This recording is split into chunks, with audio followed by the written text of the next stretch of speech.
para que elas também testemunhem pelo poder da graça de Deus em suas vidas, através do plano salvífico. Amém? E o Senhor me deu uma palavra, me deu uma mensagem. E eu gostaria que os irmãos abrissem suas Bíblias em Salmos 108, no verso de número 13. Verso 13.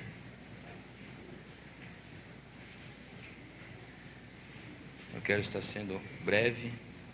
Uma palavra singela, simples, mas eu acredito que de grande impacto, que o Espírito Santo ministrou em minha vida, para passar à igreja.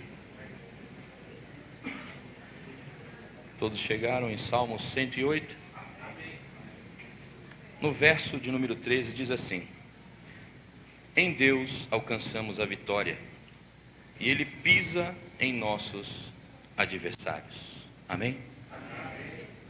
No final do verso, essa palavra adversário, adversário, queridos, no original hebraico, nesse texto aqui que nós lemos, significa estreitamento, significa lugar apertado, significa dificuldades, aflições, adversidades, significa a força do inimigo, o opressor, e tantas coisas, que a gente pode também trazer dentro dessa pequena palavra.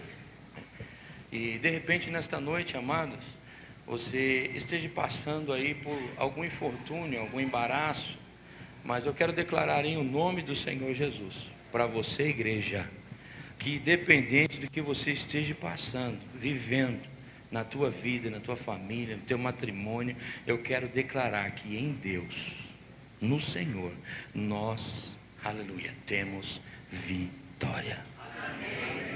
Amém? Eu gostaria que você tivesse essa consciência nessa noite de entender esta palavra, amém, direcionada pelo Espírito Santo. E eu falei com Deus o que eu preciso falar com a igreja.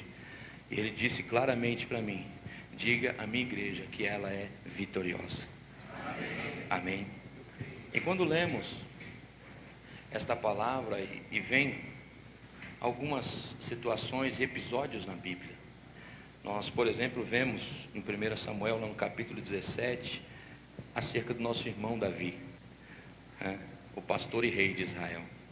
Ele desceu no vale, ele lutou com gigantes. E de repente, nesta noite, você está no meio do vale, lutando com gigantes, Mas, irmãos, nós somos chamados para lutar com gigantes mesmo, amém? E o interessante disso é que nessas pelejas, nessas batalhas que Davi entrara, em nenhuma delas ele foi fracassado ou derrotado, amém? Muito pelo contrário, Davi batalhou, aleluia, desceu no vale e foi vitorioso, amém? Se você for olhar personagens bíblicos, irmãos, tiveram grandes êxitos e vitórias. Josué, as muralhas de Jericó, e você vai ver Gideão, e você vai ver muitas situações.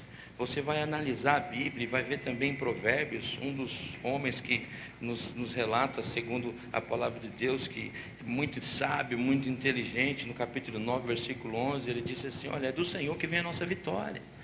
E aí, amados, você tem que focar nesta palavra que o Senhor está direcionando para você hoje, amém? E eu digo para você, não se preocupe, independente do que você esteja passando hoje, o Senhor vai trazer solução para o teu caso, amém? E acredite nisso. Em Salmos também, no 107, versos 35 e 36, o Senhor, Ele deu vitória ao seu povo. E se você for avaliar bem, no 35, Ele converteu terra seca em nascentes. No 36, se você for avaliar a sua Bíblia, a minha Bíblia, Ele alimentou os famintos e fez habitar em lugar de segurança. Ou seja, meu querido e minha querida, aleluia, nosso Deus é um Deus de provisão. Nosso Deus é o Jeová Jireh, é o Deus que provê todas as nossas necessidades.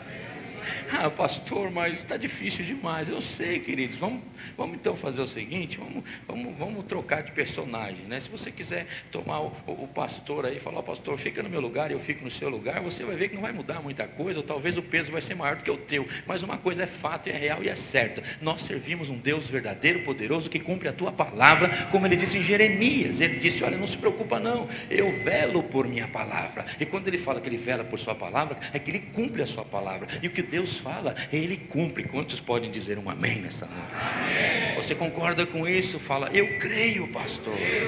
Porque, queridos, independente do que você esteja passando, o Senhor está te dando segurança e estabilidade hoje por sua palavra. E como Jesus disse para Jairo, lá em Marcos, no capítulo 5, se não me falha a memória, ele disse uma frase de impacto antes deles chegarem na casa de Jairo, um dos chefes da sinagoga, da igreja da época vigente. Jesus vira para ele e fala: olha, querido, não temas, crê somente. Aleluia. Ele está falando: não se preocupa não, porque antes deles chegarem até a casa de Jairo, onde estava Talita, sua filhinha, lá em óbito, né, que as escrituras nos diz que o noticiário chega rápido até a localidade onde eles estavam, próximo da região, e o relato foi esse: olha, não incomode mais o mestre, o negócio é o seguinte, rapaz, acabou, a Talita já não está mais no nosso meio, ela morreu. Meu irmão, minha irmã, muitas bolas murchas chegam até nós, muitos relatórios chegam até nós, muitas pessoas, talvez que esteja aqui na nave da igreja, amém? Talvez que esteja dentro do teu lar, talvez uma pessoa próxima à tua, talvez muitos, queridos, tentam paralisar a nossa fé, tentam nos desanimar, mas a palavra do mestre é essa: não temas, crê somente, porque eu sou um Deus provedor, eu sou um Deus que veio em teu socorro, eu sou um Deus que piso os vossos adversários, as suas aflições, as suas angústias, as suas dores, os seus problemas. Oh, meu irmão, minha irmã, não se preocupe, nesta noite o Senhor está falando comigo, com você: não temas, crê somente, crê somente, crê somente. E eu acredito o seguinte, que faltava alguns metros, uma distância até chegar à casa de Jairo, mas acredite-me, queridos, Jairo, ele toma posse da palavra do Senhor, ele acredita no que o Senhor estava falando, e quando eles chegam lá, aleluia, a palavra do Senhor nos diz em Marcos capítulo 5, que ele diz a Talita: come, aleluia, levanta-te, saia desse estado aí.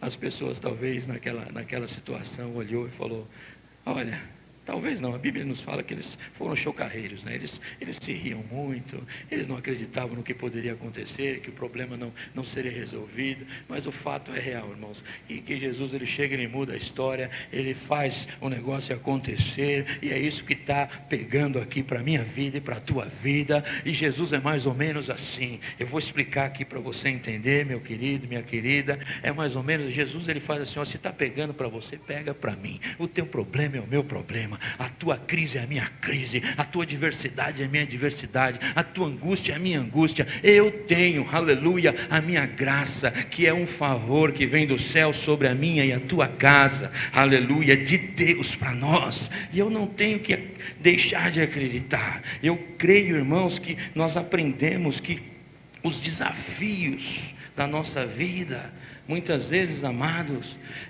tentam nos paralisar. Eu imagino Davi descendo no vale de Refidim, eu imagino aquele gigante grande, eu imagino Josué, sabe, diante daquelas muralhas. Alguns estudiosos dizem que parte das muralhas tinham 30 metros de altura, outras 9 metros de altura, 6 metros de largura. Mas acredite, irmãos, aleluia, siga glorificando, siga adorando, siga orando, siga crendo, e as muralhas há de cair, o gigante há de tombar. Se tiver que ter ressurreição, vai acontecer. Eu estou fazendo um trabalho agora, e aqui próximo do Vila Progresso, né?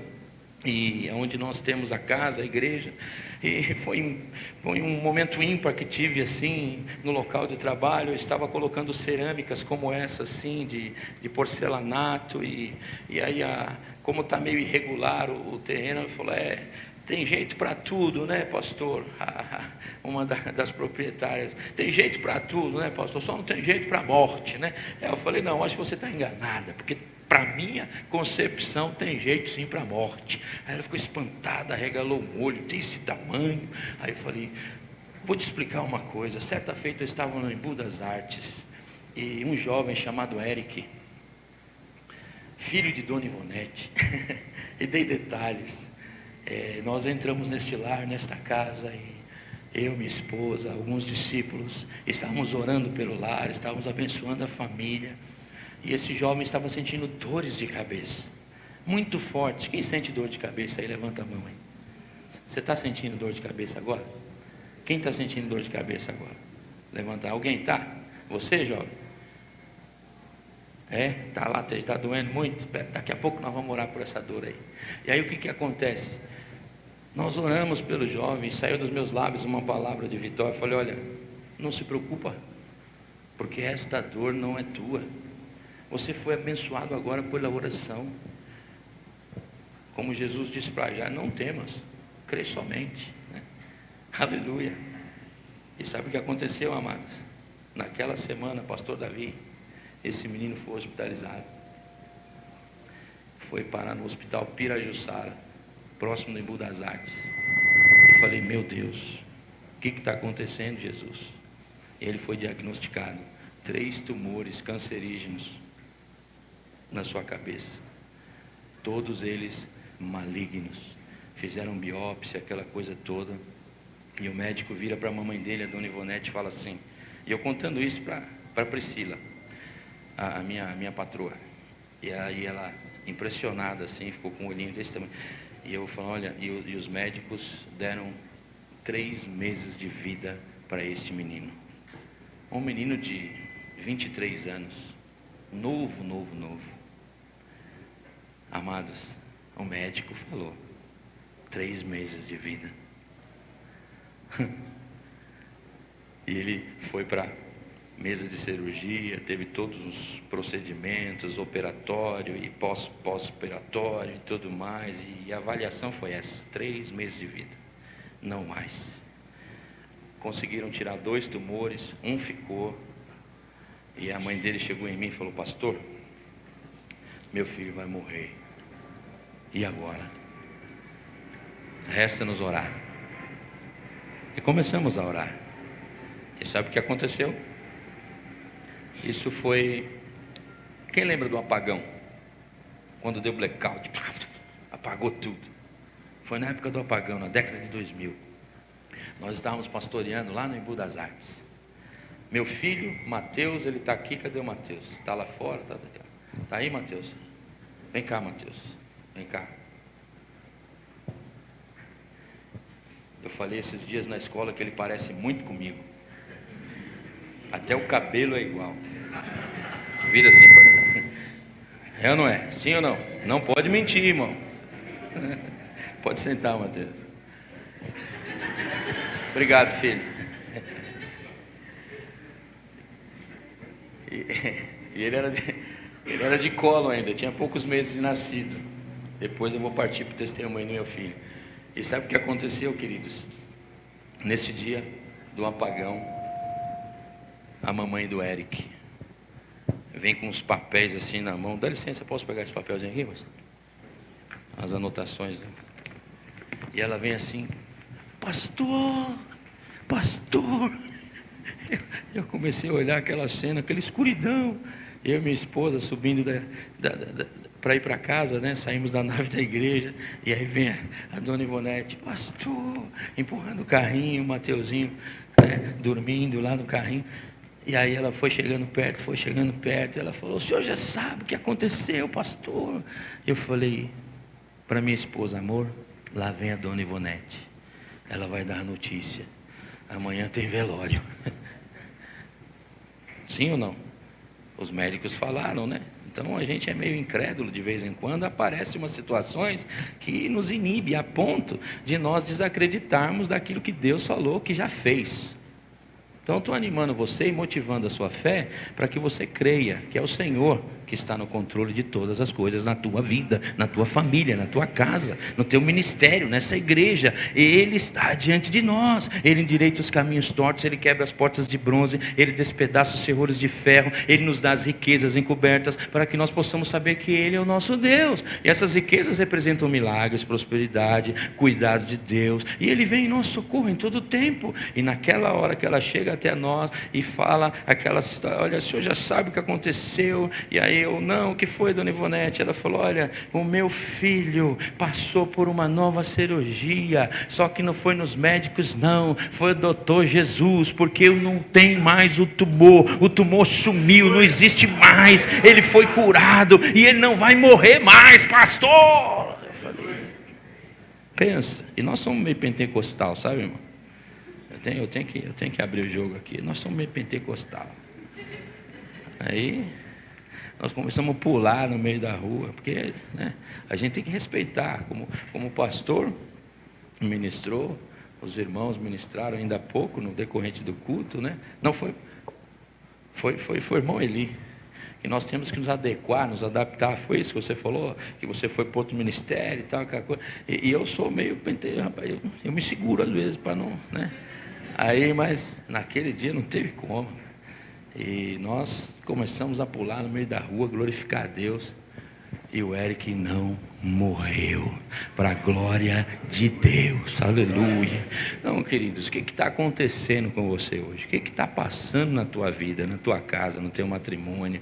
E você está olhando para um homem que é um milagre de Deus. Olha, muitos não acreditavam que eu seria o que sou hoje, muitos não acreditavam nesses meninos, estavam adorando a Deus ainda há pouco agora. Talvez você nem mesmo está acreditando no que possa acontecer, mas o Senhor está falando para você: não se preocupa, porque eu estou entrando com providência. Eu vou entrar onde você não pode entrar, eu vou fazer o que você não pode fazer. E quando o Senhor Jesus entra na casa de Jairo, todos os lados de fora, não vai acontecer. Ih, já foi, acabou. Meu irmão, muitos bola murchas estão aí do nosso lado, tentando nos desanimar. Não, essas coisas não vai dar certo não. O que é isso? Não sei. Irmão, vira para o seu irmão e fala assim para ele. Olha para o irmão que está do teu lado e fala assim: ô crente, fala para ele. Pode falar, vira. Ô crente, não me desanima não. Fala para ele. Está entendendo? Não, irmão, tem irmãos que é só por Deus.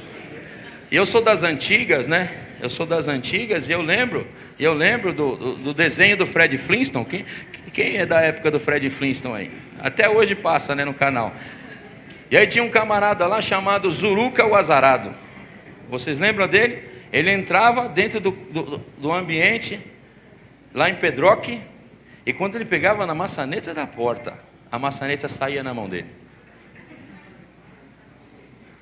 Quando ele entrava dentro do lar e passava por baixo de uma lâmpada, estourava a lâmpada. O camarada, na onde ele entrava, irmão, ele não motivava ninguém. E a fala dele era essa: lembra? Esse não vai dar certo.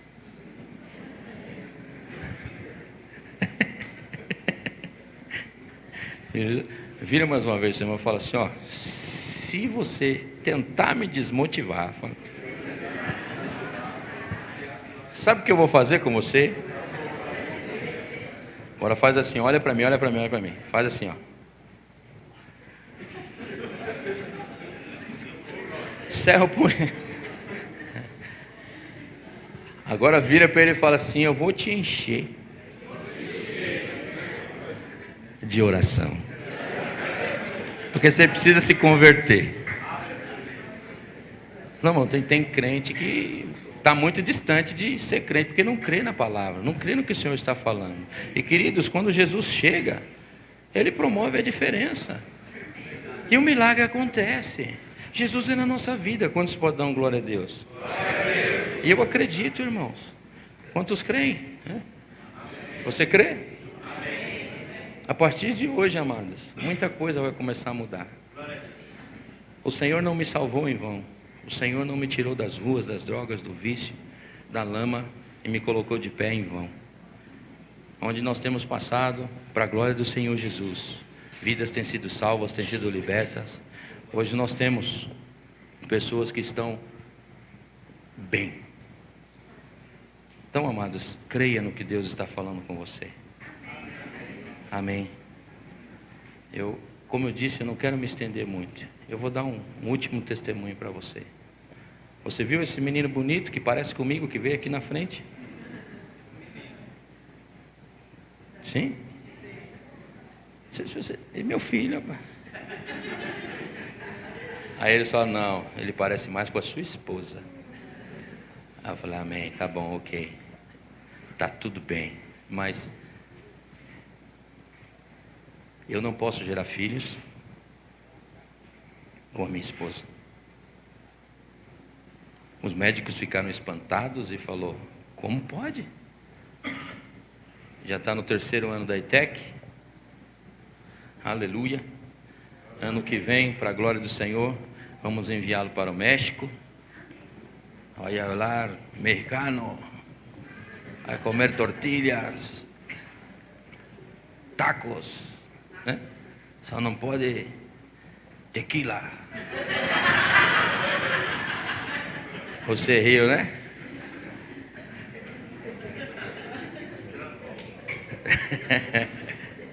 Ele vai para a escola do ministério.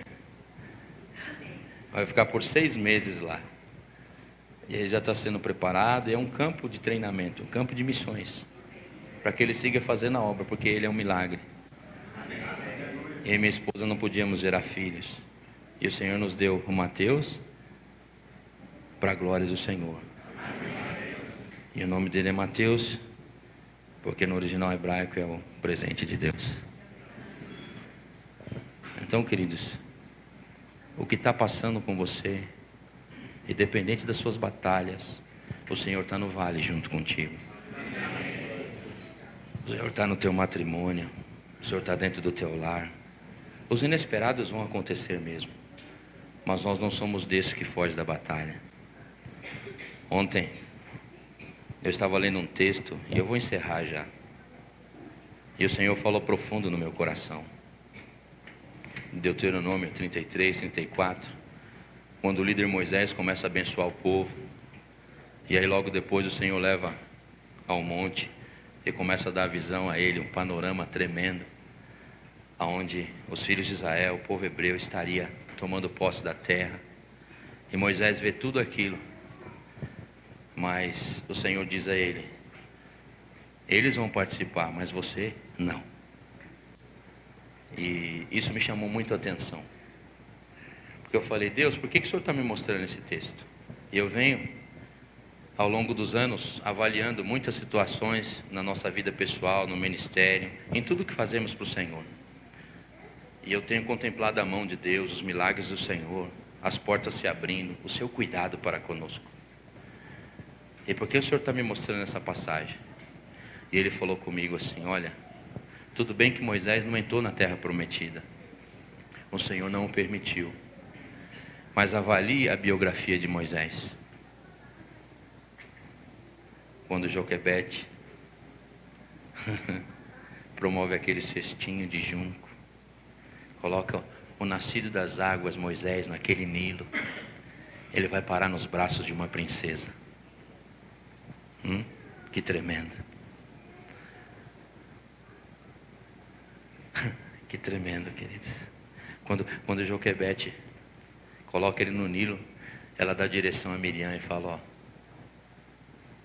vai atrás, avalia, mapeia tudo, tá? E vê onde vai parar esse cestinho de junco. Fica próximo. Avalie. Queridos, uma coisa é fato e é real.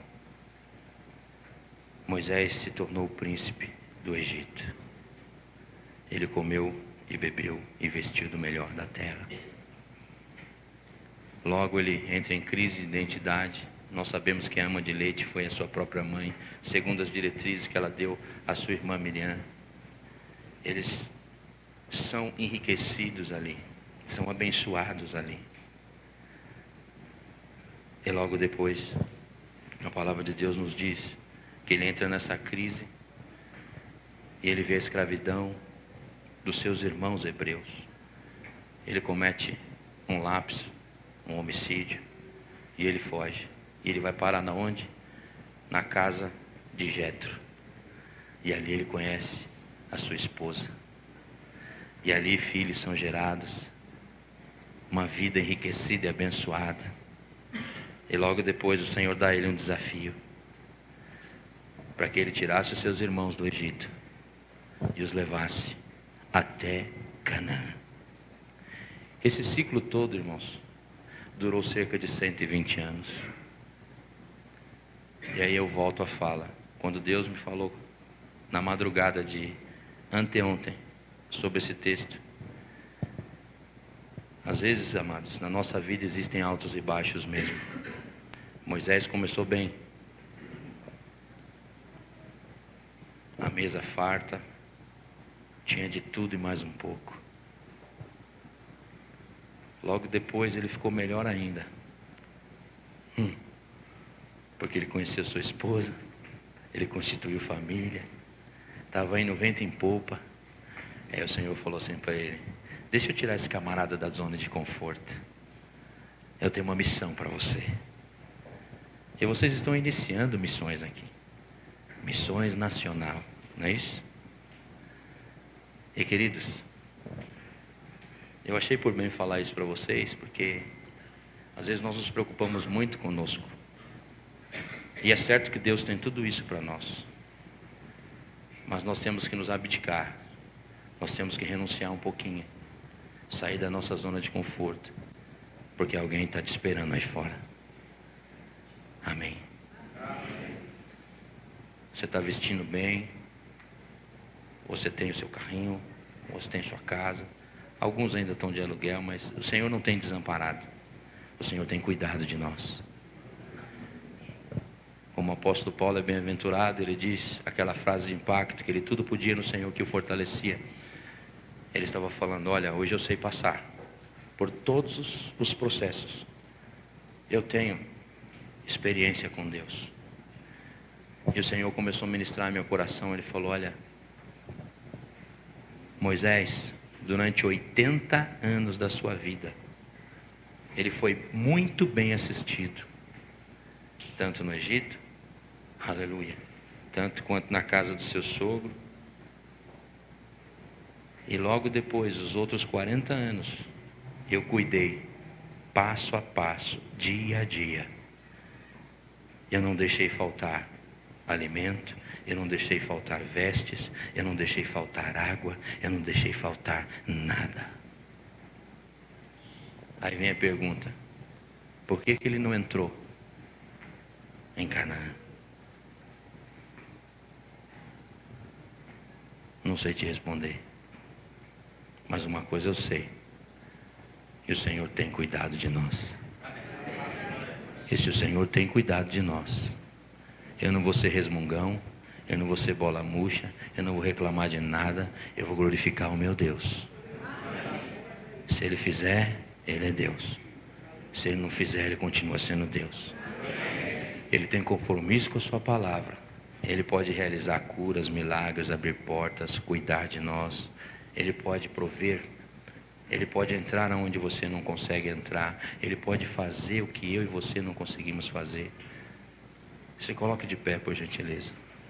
E para encerrar, em Salmo 139, ele diz assim: sonda-me, ó Deus, e conhece-me o meu coração. Ele está falando: antes de eu falar, antes de eu desejar algo, o Senhor já sabia da minha necessidade. O Senhor conhece todas as nossas necessidades. Ele sabe o que eu e você precisamos. Ele sabe de uma coisa: nós não precisamos ser repetitivos, irmãos. Nós precisamos simplesmente entregar ao Senhor. Se você for avaliar a vida de um hebreu, de um israelita, ele não ora repetidamente, não. Ele é específico com Deus. Por esses dias atrás eu falei com Deus: Senhor, Se o Senhor abrir a porta, eu entro. Se o Senhor deixar ela fechada, eu fico do lado de fora. É simples assim. Mas aí a gente quer insistir. A gente quer insistir, quer insistir, quer insistir. E aí tem a permissão e a permissiva. A permissão, sabe aquele filho rebelde que fica, pai, eu quero, pai, eu quero. Aí chega uma hora que o pai chega e fala, tá bom, filho, então vai. Aí lá na frente, quando ele se arrepende, em Lucas 15, né? Quando ele toma consciência da burrada que ele fez, aí às vezes eu não tenho mais regresso. Por exemplo, o matrimônio. Matrimônio, nosso irmão deu um testemunho lindo aqui. Hoje ele está feliz. Decisões. Por exemplo, trabalho, decisões. Missões, decisões. Pastorear, decisões. Que nós temos. E muitas vezes nós nos envolvemos em questões, fazemos coisas, e o Senhor está falando, não, não. E você vai, deixa, pai. Deixa Deus fluir. Pergunta se é a vontade dele. Vai na permissiva de Deus, irmão. Deixa o Senhor assumir controle da tua vida. Amém. Feche os seus olhos, por favor. Eu quero abençoar você. O Senhor falou comigo. Diga à minha igreja que em todas essas situações que eles passam, eu nunca os desamparei. Independente das dificuldades, das crises, do opressor vir pegando duro. A Bíblia fala que ele vem por um caminho e por 7 ele foge à nossa vista. E saiba você que o Senhor ele pode e quer entrar no vale com você. Mas existem vales na nossa vida que nós mesmos nos enfiamos lá, sem a permissão de Deus, sem a permissiva de Deus. É porque a gente insiste tanto. E sabe de uma coisa? Existem situações que você e eu não vamos conseguir. E por isso aprenda a viver na dependência de Deus. O Espírito Santo está falando comigo aqui. Aleluia. Que alguns irmãos estão sendo turrões. O Senhor já falou para você o que você precisa fazer. Mas você é o projeto micro-ondas. Você vem com tudo pronto, com a ideia formada, instantâneo. E não é assim. Deixa Deus conduzir você. Abra mão, renuncie. Você quer viver milagres, você quer viver, aleluia, nos cuidados de Deus. Você tem que aprender a renunciar à sua vontade. E aí você vai ter experiências fantásticas com Deus.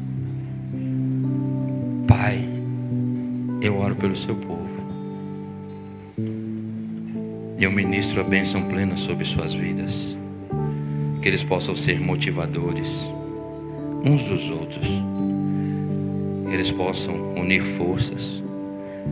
Eles possam, Senhor, em meio às adversidades, serem assistidos por Ti. Entra onde eles não podem entrar. Neste exato momento eu oro e vá de encontro às suas necessidades. Seja de ordem espiritual, física, material. Senhor, traga agora refrigério, alívio, conforto. Senhor, eu sei que não foi fácil para Jairo passar por esse extremo em sua casa, por ver a sua filha naquelas condições. Mas ele acreditou na sua palavra e ele viveu um milagre. E Senhor, por fé estamos aqui. E a sua palavra nos diz que diante de nós o Senhor abriu uma porta, mas muitos são os adversários. Portanto, eu oro e eu peço, paralisa o nosso adversário, para as forças do inimigo, Senhor. As estratégias de Satanás sejam quebradas agora, sejam desbaratados agora. Senhor, faça como o Senhor fez em Salmo, Senhor, com o seu povo. O Senhor converteu a terra seca em nascentes de fontes de águas cristalinas, Senhor. O Senhor alimentou os que estavam famintos. O Senhor trouxe, Senhor, habitação seguras, Pai. Eu peço a Ti, cria muralhas de defesa, Senhor, na vida dos meus irmãos, dos Teus servos. Eu peço abençoa a vida do pastor, Senhor, Davi, da sua esposa, Senhor, do seu ministério. Senhor, vem com Teu frescor, com Teu refrigério e alívio sobre o coração do Teu servo, Senhor. Dê a ele saúde física, Pai. Dê, Senhor, no nome de Jesus, a sua igreja, Pai, nesta noite, Pai. Cumpra, Senhor, com a sua palavra, Senhor. E, Senhor, que eles possam ser motivadores, Pai, uns dos outros. E que eles possam abdicar, Senhor, renunciar a si mesmos, Senhor, para fazer a sua obra com integridade e inteireza de coração, Senhor. Existe uma urgência de Deus, irmãos. O Senhor quer usar você, ser missionário, ser evangelista, ser pastor, trabalhar nos valados, nas famílias aflitas, angustiadas, necessitadas. Elas estão esperando por você. E às vezes nós não queremos sair da nossa zona de conforto. Isso está complicado. As igrejas estão cheias de pessoas vazias de Deus. E nós temos que ser pessoas cheias de Deus, cheias da sua palavra. A ordem é essa, irmão. Vá, que eu estou adiante de ti. Eu endireito os seus caminhos. Eu sou o Senhor que te abençoo, que te guarda. Eu estou contigo. Oh, Pai, Tu és soberano, Senhor. Tu és grande, Senhor. O Senhor é um Deus que tem cuidado de nós, irmãos. E o Espírito Santo está falando comigo. Se eu tenho cuidado de vós, agora é hora de cada um cuidar dos meus interesses na terra. E sabe qual é o maior interesse de Deus nessa terra? É abençoar famílias, usando a igreja. A missão está iniciando neste ano. E aí a pergunta que não se cala é: o que você e eu podemos fazer para Deus? O que você vai entrar? O que você vai fazer? O desafio está lançado. Não se preocupa. O Senhor dá a visão, Ele também vem com provisão. Ele vem com seu zelo. Ele está abrindo, aleluia, portas aí fora, casas, famílias.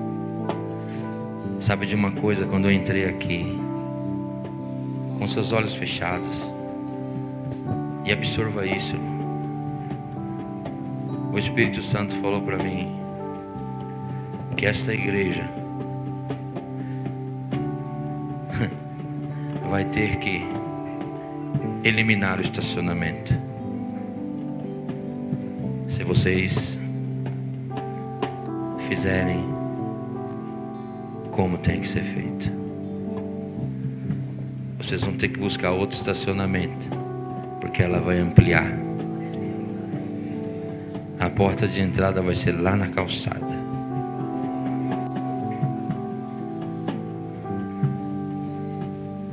Não queira os benefícios somente. Interaja com os interesses de Deus.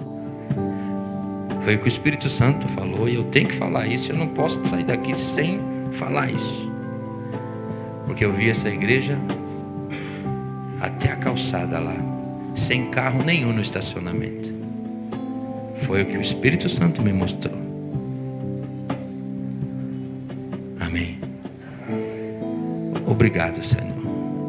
Adore ao Senhor, cante louvores, salmos de alegria. Pastor Davi, eu entrego a Ti, para que o Senhor possa dar seguimento. Não sei se é o Senhor mesmo, é outro irmão que estará aqui. Eu encerro a minha fala aqui. E se há alguém entre nós que ainda não aceitou Jesus, que quer aceitar Jesus, o pastor Davi vai orar por você. Se há alguém entre nós que quer se reconciliar com o Senhor, o pastor da igreja vai orar por você. Ao início do louvor, da adoração, eu não sei como funciona a liturgia aqui, mas você tem a liberdade de levantar sua mão. Vai, sou eu quero aceitar Jesus. Eu quero me lançar nos braços do Senhor, nos seus cuidados. Para você que quer se reconciliar, é a tua oportunidade com Deus hoje. Amém. Cadê aquele jovem que estava com dor de cabeça? Eu quero orar por ele aqui. E se você tem alguma enfermidade no seu corpo físico, eu quero te abençoar também. Eu quero orar pelos enfermos nessa noite, com a liberdade que tem do Espírito Santo, com a permissão do pastor, é claro. Nós estamos aqui para orar por você. Amém. Pastor, nos abençoe. O grupo do louvor vai entoar uma música. E Deus falou claramente nessa noite. Eu creio que Deus falou ao seu coração. Deus tem o seu agir, a sua maneira de falar aos nossos corações. Como o pastor falou, de repente hoje à noite você está aqui, brigado com o filho, brigado com a mulher, brigado com o marido, e você veio adorar a Deus. Mas não é da vontade de Deus que você fique dessa forma, porque como o pastor falou, Deus quer investir aonde? Na família. Se a gente não tiver famílias unidas, famílias firmes no Senhor, a gente perde a moral. A gente perde moral para pregar de um Deus que é um Deus que nos une como família do corpo de Cristo. Mas a minha família lá em casa já está desunida. Se Deus tocou no seu coração de alguma forma, se você quer se reconciliar, se você quer receber uma oração nesta noite, se tem algo que tem te incomodado, enquanto o grupo de louvor estiver cantando, eu peço a você que venha aqui à frente e nós vamos orar por você. Deus tem um plano especial para a sua vida. Eu quero pedir que você venha aqui à noite, aqui agora, durante o cântico, para que nós possamos orar por você. Grupo de louvor.